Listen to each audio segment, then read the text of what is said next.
كان يا مكان، يا سعد يا إكرام، وما يحلى الكلام إلا بذكر النبي محمد عليه الصلاة والسلام. النهاردة يا حبايبي حلوين هحكي لكم حدوتة صغيرة من حواديت العمة توتة. أنا العمة توتة، وهحكي لكم حدوتة صغيرة من حواديتي. النهاردة حدوتتنا هي حدوتة النملة والصرصور. إيه هو الصرصور؟ هو الصرصار الصغير، وادي النملة قصادكم اللي لابسة الكوفية الحمراء والطاقية الحمراء. يلا بينا نعرف ايه الحدوتة. كان يا مكان في غابة من الغابات كان ساكن فيها صرصور صغير وكمان نملة صغيرة. النملة دي كانت نشيطة جدا، كانت كل يوم تصحى في فصل الصيف تفضل تجمع فيه الحطب والأكل وفتافيت الخبز، وكمان تجمع فيه فتافيت السكر. كل ده عشان كانت خايفة من فصل الشتاء، عشان احنا عارفين يا أصحابنا يا حلوين إن في فصل الشتاء بيبقى الجو برد خالص، ما بنقدرش نتحرك كتير، وكمان بيبقى صعب كتير قوي على الحيوانات إن هم يلاقوا فيه أكل. فعشان كده في فصل الصيف تلاقي كل الحيوانات بيخرجوا من كهوفهم والحبور بتاعتهم عشان يبدأوا يجمعوا في الأكل، ما عدا عمنا الصرصور اللي قدامكم الأخضر دوت اللي لابس جاكيت أخضر ده كان كسول خالص.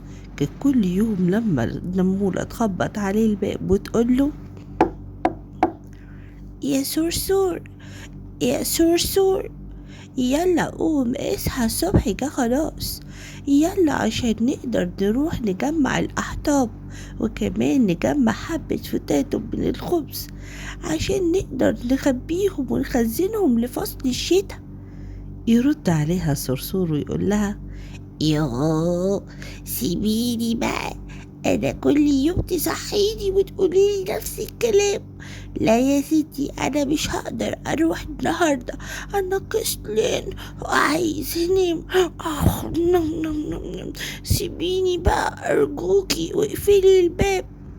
وفعلا يا أصحابي يا حلوين، النملة النمولة تخرج وهي مليانة نشاط وتبدأ تجمع في الحطاب وكمان فتات الخبز، وصاحبنا التاني نايم في سابع نومة وعمال يشخر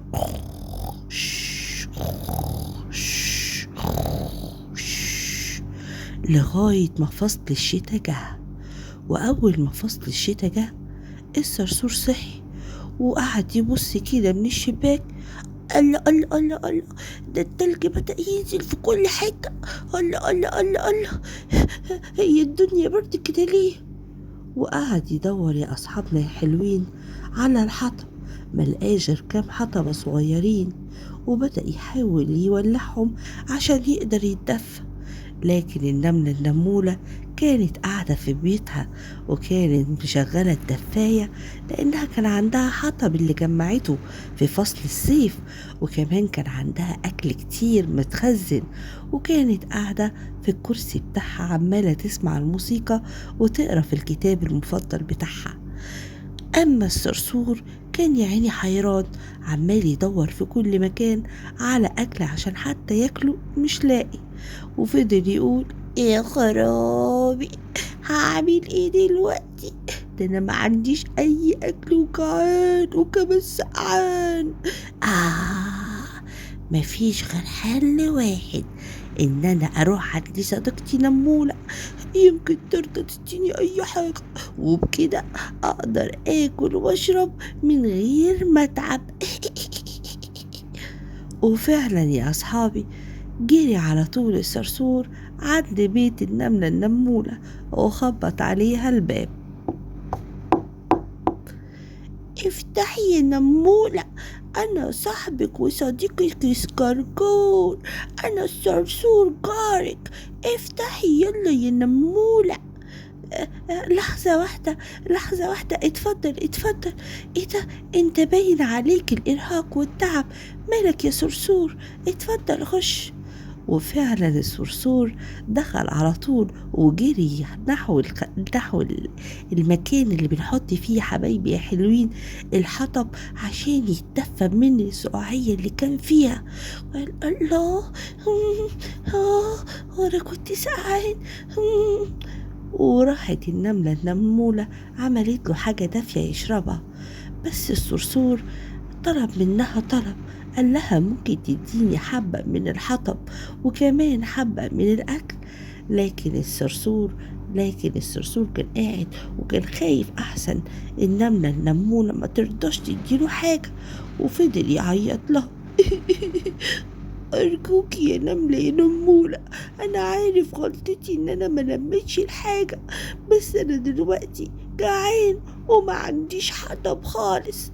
ردت عليه النملة النمولة وقالت له: أنا أسفة يا صرصور، بس أنا مش هقدر أديك حاجة.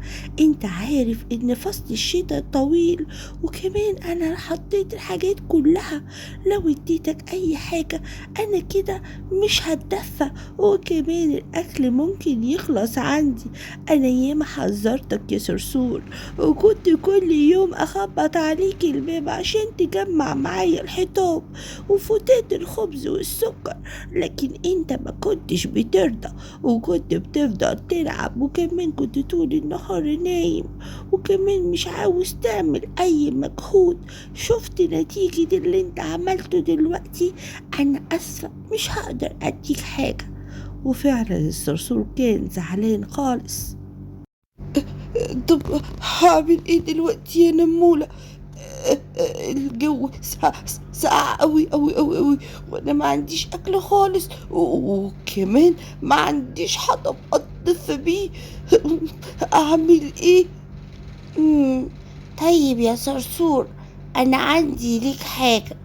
بجد بجد يا نمولة هتديني حاجة من عندك؟ شكرا لك يا صديقتي، انا عارف ان انتي عمرك ما هتقولي لي لا، انتي الصديقة الوفية. شكرا يا نمولة. استنى بس، انت افتكرت ايه؟ لا طبعا انا مش هديك من حاجة من عندي، بس انا هقولك على مكان تقدر تجيب منه الحطب وكمان الاكل اللي انت تحتاجه كل يوم. بجد يا نمولة؟ طب هو فين المكان ده؟ المكان ده بعيد ولا قريب يا نمولة؟ المكان ده قصادك، عارف الشجرة اللي هناك دي خالص، اللي قصاد الجحر بتاعك دوت. ايوه ايوه ايوه ايوه ايوه يا نمولة، ايوه انا شايفها، ايوه هي دي. ايوه هي دي يا صرصور.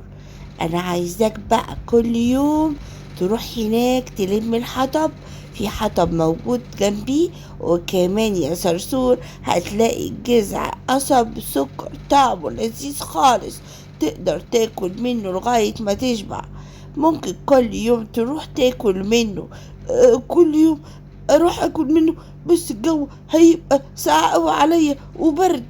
عشان تحرم يا صرصور، ده درس ليك عشان تعرف ان في فصل الصيف لازم الواحد يلعب شوية وياكل شوية ويشتغل شوية، مش طول اليوم يبقى كسول وعاوز ياكل ويشرب وبس. لازم تعرف كده. كل ما هتروح كل يوم وبتاكل الحاجات دي هناك جنب الشجرة والدنيا ساقعة وبيقرصك البرد، هتفتكر الدرس ده كويس، وده أحسن درس ليك يا صرصور. ماشي يا نمولة، شكرا ليكي انك قلتيلي، انا عمري ما هعمل كده تاني، عمري. وفعلا يا اصحابي حلوين، الصرصور سمع كلام النمولة، والنمولة بدأت تراقبه كل يوم من الشباك بتاعها، وهو يا عيني بيطلع من البيت لغاية الشجرة عشان يجيب الحطب بتاعه وكمان يمص في قصب السكر. ولما لقيته كويس وبقى يسمع الكلام، خبطت عليه الباب في يوم من الأيام وعزمته على حفلة من الشاي عشان تقوله ان انت بقيت شاطر يا صرصور وكده كويس.